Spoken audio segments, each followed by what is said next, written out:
এখানে যতগুলো ছেলে আছে, বহু ছেলের মাথার চুল উপরের দিকে আছে, বড়র নিচের দিকে চাঁচা আছে। বলো এটা কি?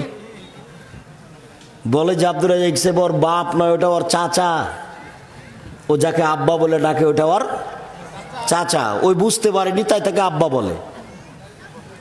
কেন? বাপ থাকলে মাথার চুল এরকম হবে কেন? বাপ তো বাপই। এক দাঁত খুলে দেবো, এভাবে চুল ছেটেছো কেন? এটা তো সব ব্রাজিলের খেলোয়াড়ের আদর্শ। তুমি কেন এটা? ও তো ইহুদি, ও তো খ্রিস্টান। তোমার গায়ে একটা গেঞ্জি আছে যার পিছনে লেখা আছে 10-47, ও তো খেলোয়াড়ের গেঞ্জি।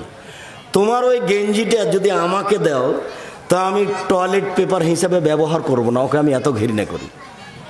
ওকে ফেলে দিয়ে থুতু দিব, থুতু দিব, দিয়ে পা দিয়ে ঠেলে ড্রেনে ফেলে দেবো। তোমার গেঞ্জিটা আমার কাছে এত অপছন্দ।